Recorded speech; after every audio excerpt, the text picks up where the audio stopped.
Our next guest speaker comes from NetApp. For those of you that don't know NetApp, they are a major storage and information management provider. They are leaders in the industry as far as both storage and backup and recovery and managing and efficiently storing data. So we're very, very excited to get their take on the cloud because they are a major player in all of the major providers out there. The speaker today is going to be talking about the imperative that getting to the cloud is going to provide, meaning why are we headed there? And being part of the executive session, his take on it comes from a CTO or a Chief Technology Officer perspective. So he's got a lot of experience in talking to business leaders about the why. Sometimes it's very difficult for people in the IT community to have the discussion with the program community about the importance of technology, but Jay does a great job. He's also going to talk about the impact that cloud is going to have on people. Many times we're so busy looking at the bells and whistles that technology brings, we fail to take the people component into that. So he's going to talk about the impact on people, not just from the worker perspective or the peer perspective, but also the partner perspective and the constituent perspective. So without any further ado, please help me welcome to the stage Jay Kidd, the CTO of NetApp.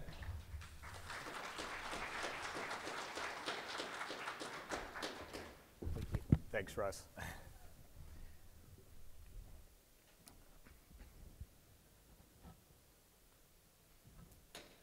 I'd like you all to think about 1992. So where were you in 1992? What were you doing?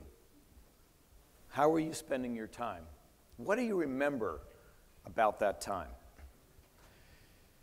Do you remember that Windows 3.1 was brand new software?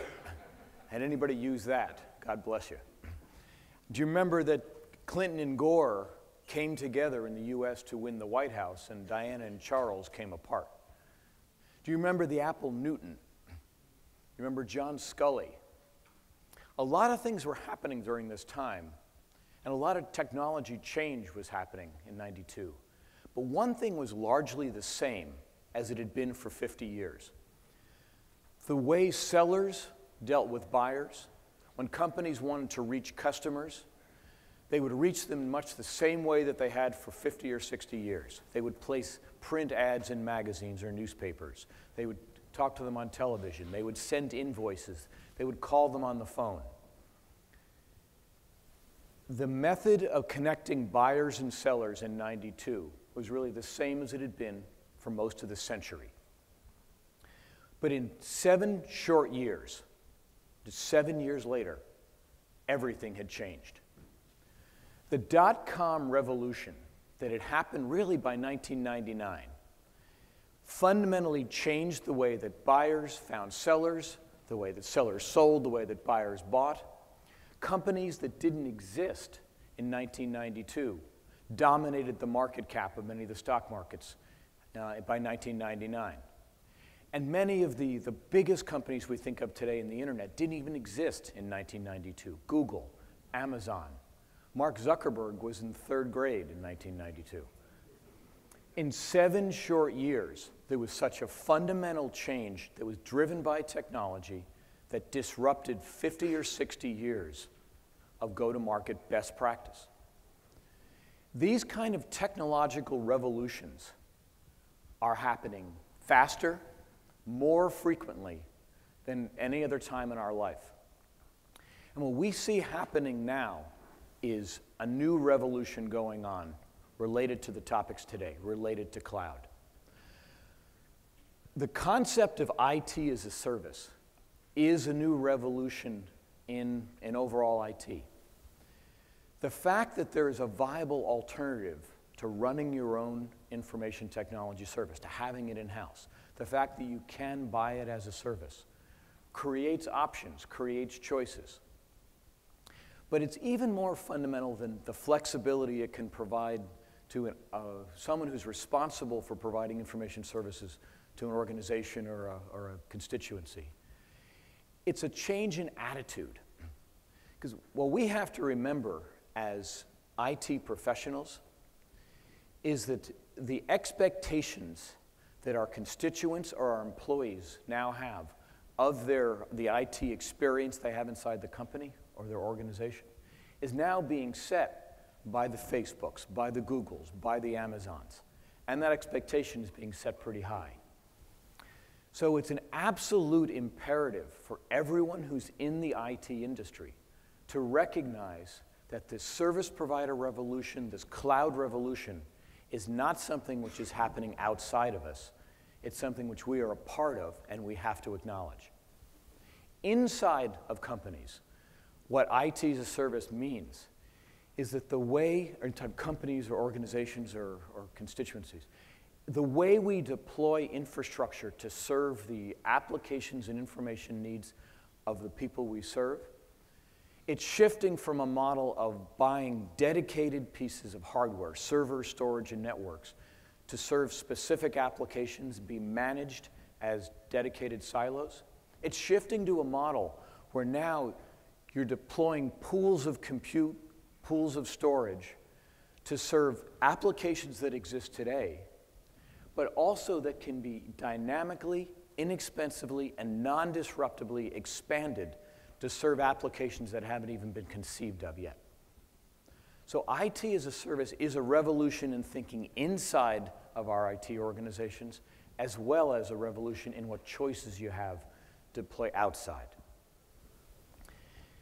Now, when we think about these expectations that are rising, both from the users of IT, plus the expectations we have of ourselves to keep moving the technology forward, this notion of clouds also leads to a substantial consolidation of infrastructure. Instead of having dedicated silos for each app, there's a large amount of shared resource, shared storage, shared compute, and a shared network environment. That's raising the expectations of what that set of infrastructure has to do. It has to be available all the time. The notion of taking a downtime, when you had one application on a server that would affected 50 people, you could probably find a Friday night you could take it down.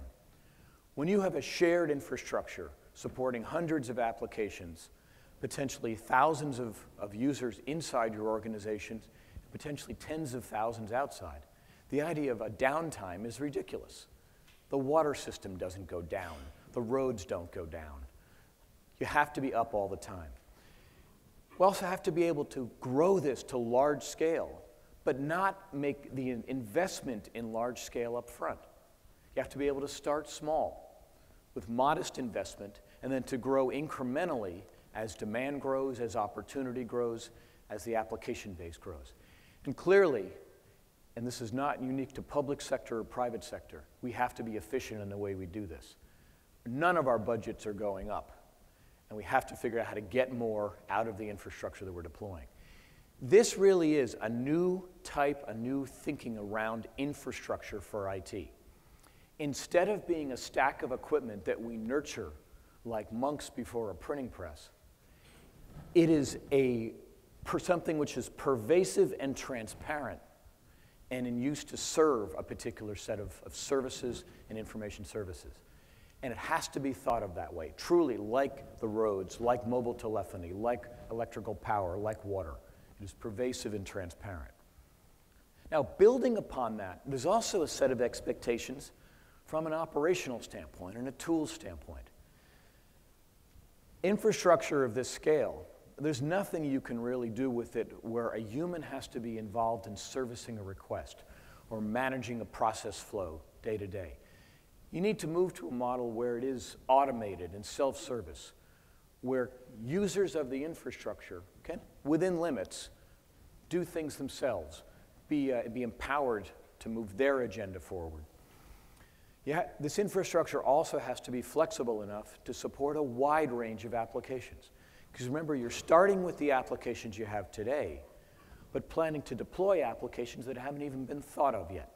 So any application, any service level agreement, from high transactional, high performance applications, to high capacity archive, to high bandwidth video streaming. Infrastructure has to be able to manage a wide range of apps. And increasingly, as we talked about in the earlier presentations, the portfolio of services that'll be necessary to run an organization or an entity or a community will be made up not just of what's done internally in IT, but also of what can be purchased outside. So the notion of hybrid deployments of IT and managing IT as a portfolio, I'll talk about a little bit more. But this all comes together under a term that we think, the term agility, where you're able to be responsive to needs, responsive to the demands of your constituents, and be able to move quickly to adapt to changes. So an agile data infrastructure, we believe, is a foundational piece of delivering cloud and delivering the IT as a service model. Now, one question is, how do you get there? And as I mentioned before, as IT as a service takes hold, since there are viable alternatives to purchase things as a service, whether you're working for a service provider, working for a private company, working in the public sector, everyone in IT has to think like a service provider. We are not part of cost centers anymore. We are part of operational infrastructure which delivers a service to our constituencies. And that means we have to compete with other alternatives to deliver that service. And that often is a different mindset for people in the IT industry. But everybody has to think like a service provider from now forward in IT. So how do you start? How do you get to a model? And I'm going to talk a bit about the different deployment models of cloud. And private cloud, which is where a lot of IT organizations will start, of how can I offer infrastructure to be agile and nimble and deploy new applications, and how that complements the public cloud alternatives and some of the cloud service providers that the previous speakers talked about. But to get started, private cloud, and also I think cloud probably won the award in 2011 as the most misunderstood IT term. It was displaced by big data in 2012, but there's a number of clear components and technology agendas have really settled out for cloud. Cloud is driven, and private clouds are driven by the notion of moving from dedicated silos of infrastructure to moving to pools of compute, network, and storage. Two major technologies came to bear: the maturation of virtualization and virtual server technology, which in 2003 was mostly an experiment in a few places, running a few applications in the test and dev environment, to by 2011 was running 70% of applications in enterprises and governments around the world. So virtualization, as that technology matured, is a key component of delivering cloud. The other is a consolidation and a rationalization of network infrastructure. At NetApp, we believe that 10 gigabit Ethernet is the infrastructure that private clouds are being built on. And in excess of 90% of the deployments we see happening are built with 10 gig Ethernet and various technologies on top of that as the foundation. But as companies build private clouds, they will often start with a pod or a seed crystal of a new architecture upon which to deliver these services that then they can grow out. And that architecture is built on virtualization technology, VMware, Microsoft, people like that, 10 gig Ethernet, and an appropriate choice of server, network, and we hope NetApp storage. Now, which applications move? And we've seen a pretty consistent pattern as companies and communities have moved toward cloud deployments. Most people will start the journey toward virtualization trying things out in a test and dev environment, leaving the production on physical deployments. Then we clearly saw in 2008, 2009, the economic pressure driven by the financial crisis drove a substantial consolidation of servers. People didn't want to deploy new data centers. How do I get more space? How do I continue to grow my services without growing the footprint and real estate, power, or compute that I have? So now we see applications being consolidated from one to a server to 25, 30 virtual machines in a server now, in a rapid move toward a server consolidation. And most companies are at this stage where 50 to 70% of the applications they're running are virtualized. New applications coming online are virtualized by default, and it's really become the exception that an application owns its own infrastructure in a dedicated silo. The next wave we see is the more critical applications. The low-hanging fruit has been picked. More of the infrastructural applications, the print servers, the web servers, some of the more casual tools. And now with expanded capabilities in the virtualization engines to support more CPUs, more memory, greater availability technologies, we see more of the critical applications, the business critical or mission critical, now moving into virtual machines to take advantage of the flexibility and the agility that running in a cloud environment can provide. But largely, this infrastructure is still managed in much the same way that it has traditionally been managed in silos, and I'll talk more about what that means. The next step, and this is where we see the industry moving to, is a notion where you'll have a set of infrastructure, but you'll define a set of service levels or a catalog of services, where if someone has an application they'd like to stand up to deliver a new service, here's the compute services you can get, the storage services, the data protection services, availability, and a set of attributes of that infrastructure, which are defined in a complete stack: compute, network, storage, protection. Identity could be there as well. And driving a level of standardization and consolidation of what services are offered as part of your catalog is an essential part of managing growth of this infrastructure. For many of us in IT infrastructure, the notion of the application vendor or the application owner could dictate the hardware, the operational practices. Everything was managed as a silo. Those days have to be gone. We will never be able to deliver the kind of efficiency we need to, where each application owner can dictate the infrastructure that they use. And then ultimately, the technology and the industry has yet to deliver some things to make this completely real. The ability to lay an orchestration set of tools across internal IT and service providers and allow IT to broker the relationship between what's done internally, what's done by service providers, what's inside, what's outside. And this mixed model of cloud is something that we believe is very interesting in the future and a necessary tool for CIOs to manage their portfolio. NetApp recently did a relationship with Amazon Web Services, and many people are interested in putting some portion of their workloads into a cloud provider like Amazon. They provide very flexible expansion of compute, relatively inexpensive storage at times, but there's some nervousness about service levels and is my data secure. And so having the ability to own your own storage residing in a data center, but have that storage directly accessible by Amazon's expandable compute capability is a hybrid model where the entity can, or the company or the community can own their own data, maintain the security of it, but take advantage of compute from a cloud provider. These type of hybrid private-public cloud models we think will become more and more common as the industry matures. Now, the infrastructure that serves this also evolves as you move through this journey, from dedicated storage 10 years ago in these silos, through shared storage, through pools of shared storage, but still largely managed as silos, to a notion where there's data riding across a scalable cluster of enterprise-grade storage that may exist in the enterprise, it may exist in the cloud, and there will be transfer mechanisms between those two entities to manage application portfolio in both places.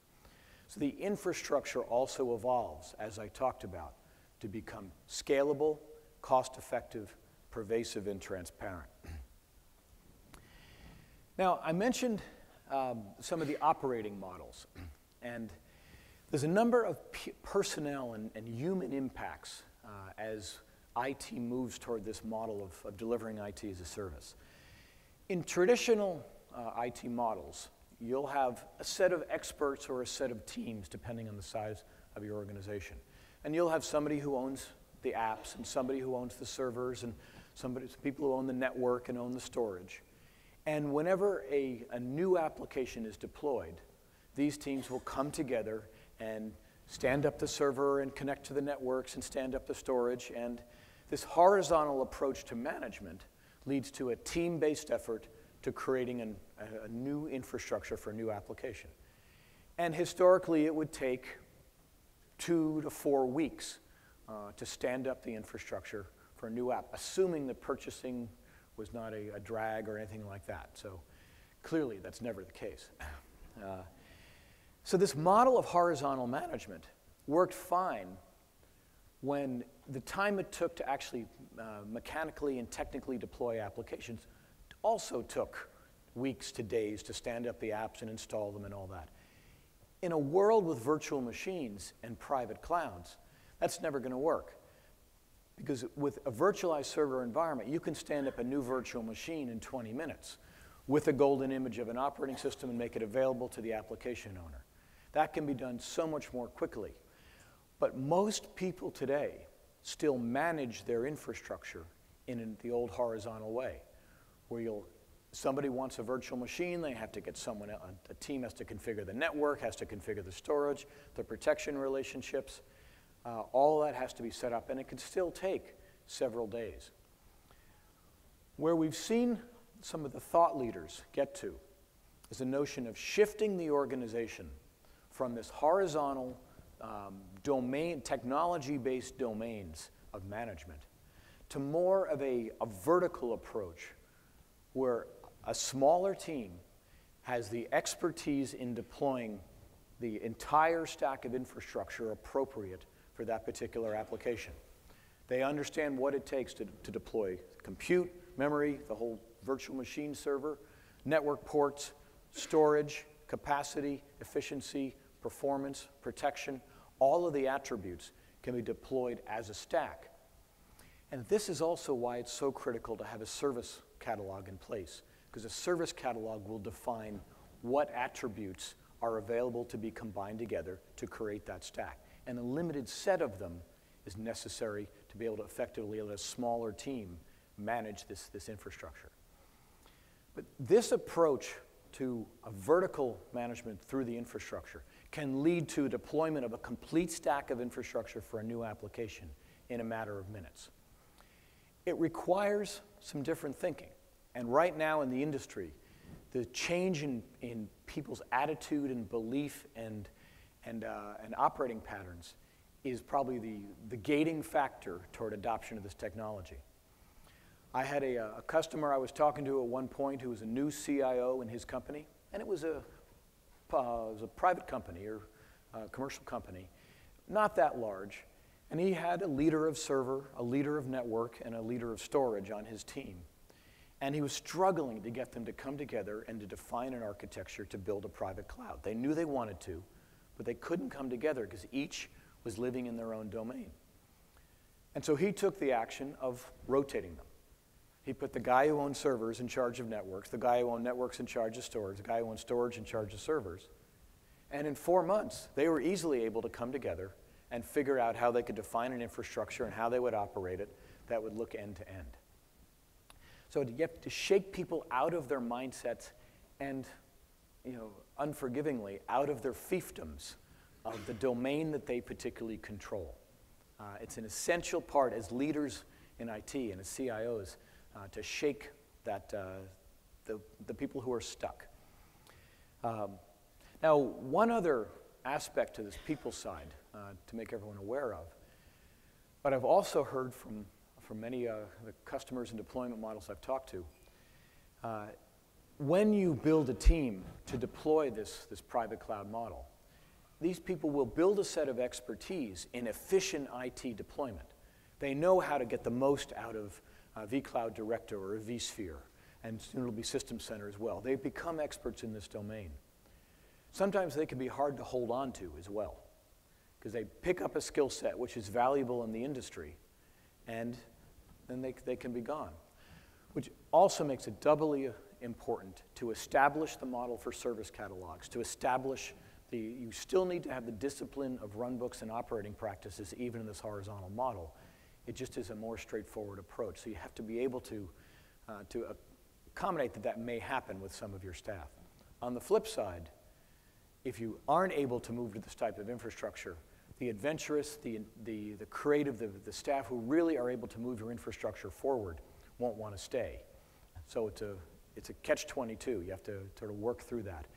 But increasingly, there are a large number of integration partners, of solution delivery partners who can help to get this infrastructure defined, help train people, help source people to operate it for you, or they can operate it for you themselves. So this is a shift in skill set in the IT community, which it's the life we choose. Things move forward pretty fast. Now, I mentioned, or I've talked a lot so far about internal IT, and I think many of us here, I assume very few people here work for a service provider. So many of us here are involved mostly in the IT we deploy inside of our own organizations for our employees or our constituents. But now clearly there are a variety of other alternatives to choose to use IT. Many applications can be purchased as a service through the SaaS model, and most entities or companies have some portion of their portfolio there now. There's options to run your own applications at enterprise IT as a service providers, the Verizons, the AT&Ts, the Terramarks. There's a variety of very strong companies who can take your application set and run it in their infrastructure, and hopefully less expensively, because this really is an economic argument where you maintain a degree of control over the application set and the technology choices.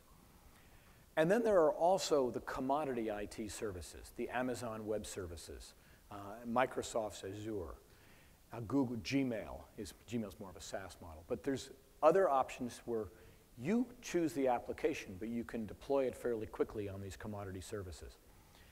And I've seen within the IT community very much of an approach of these are competing alternatives. And I have to look at IT, my internal IT, and if things get outsourced to Amazon, jobs will be lost or control will be lost. And if I move to an enterprise service provider, I'll lose some degree of control there. So I believe the right model for CIOs and leaders in IT to be looking at this is not as a set of competing alternatives, but as part of an IT portfolio that the entity responsible for delivering information services to the community, to the constituents, or to the company owns the management of this portfolio.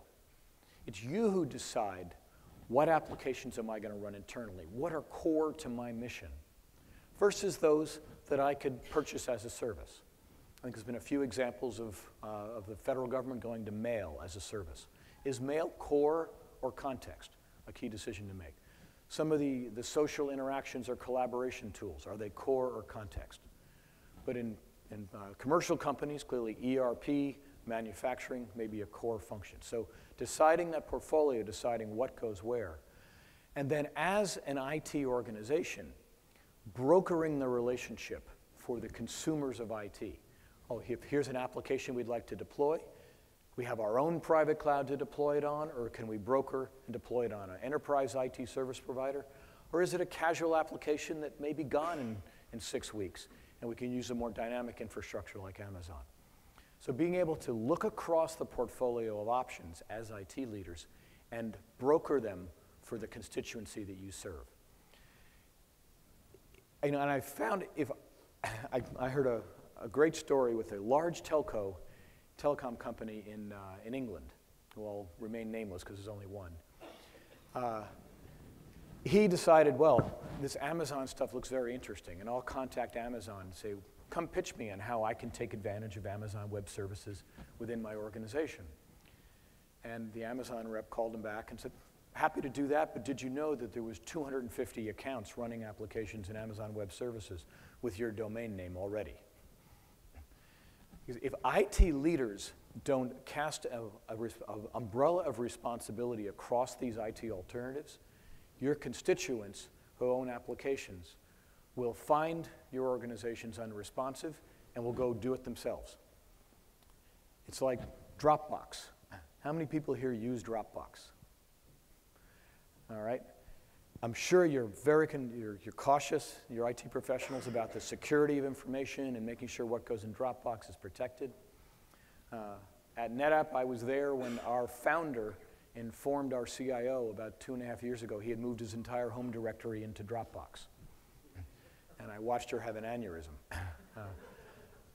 But the reality is these consumer IT services are becoming so widespread that our employees are also consumers, and they will find ways to get their jobs done. And IT has to be there to help them or there to block them, and we don't want to be there to block them. We want to enable them to do it in ways that are consistent and compliant and respectful of the security requirements and auditability requirements that we have. So this managing IT as a portfolio is a critical mindset that we all have to take on as IT professionals. Now, I'd like to just share an example of one company that NetApp has worked with who deployed a private cloud in a community environment. This is the city of Melrose in Massachusetts. And they took an interesting approach of recognizing that they couldn't afford to deliver the kind of services that they wanted to be able to deliver to the community if it was just Melrose dealing with it. But if they could partner with some of the neighboring communities, there was a much more, they could deliver a much richer set of services. So if we could roll the video. Tomorrow's business means looking for more efficient, better ways to do things. Municipal finance in Massachusetts is an unsustainable model. We have 351 cities and towns. A lot of them are doing the same functions as all of their neighbors. Although the economy will slowly improve, the state of local government is pretty consistent. In order for George to expand his program, to have more staff, we need to become more entrepreneurial. What we tried to do was envision ways that we could rethink about IT and have it start to generate some revenue for us. And a potential for us in that area was the regionalization of IT. What does that mean? Does every city need to spend $500,000 on infrastructure? What type of shared systems can we have for emergency backup? We had a very traditional infrastructure in place, a lot of redundant costs, and just a lot of redundant pain. We needed something that would grow with us. And of course, solution architects want to know, how big is this going to get? And the answer to that is we have no idea. We're doing something that really hasn't been done before. What NetApp could do for us is give us that ability to scale up over time. Because one of our concerns is making sure that we spend our taxpayer dollars wisely. What we wanted to do was deploy the solution internally for ourselves and build a private cloud for our own use, pulling in other communities, again, for us to be a regional partner and act as a service provider. In this day when many of the local small banks, their IT systems and servers might be anywhere in the world, we can do it too. And we can be more creative rather than continuously asking for more money from taxpayers or the state. So if we come back to this and have this conversation 5 years from now, hopefully the city of Melrose will be a large regional data center. It would serve as a model that other towns would come to us and say, we want to replicate what you've done here. If we get to that point, we really will have reinvented local government IT.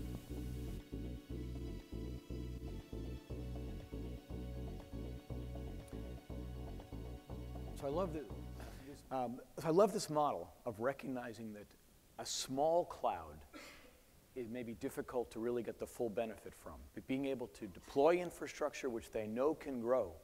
And one thing George did a call with a number of customers about 6 months ago, and one of the things he emphasized is that he really wanted to get infrastructure which he could start small, but then scale out non-disruptively and incrementally as new services came online, or as he was able to talk to other communities around Massachusetts to come bring their application set to his set of infrastructure, his services. So the ability to be agile in the deployment of the server, the storage, and network infrastructure is a critical requirement there. And NetApp, Cisco, and VMware partnered together to deliver what we call a FlexPod, which is a building block of private cloud.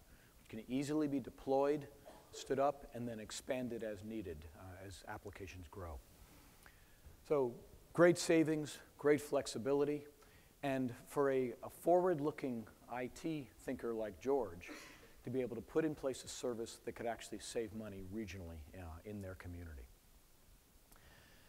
So this IT as a service revolution, it's absolutely happening. We're all a part of it. We're being driven by consumer technologies which are raising expectations and driving us to deliver IT services and applications to our constituencies that are being held up to some of the consumer experiences they have. So we have to be able to do it flexibly, we have to be able to do it cost effectively, with a degree of agility that really is unprecedented in the industry. It requires a mindset shift, and I think it's one of the great things about working in IT is these technology-driven revolutions. They come along and they come along again, and it's great fun to watch what technology can do to change the efficiency, the effectiveness, and ultimately the satisfaction in people's lives. So, all right, thank you very much.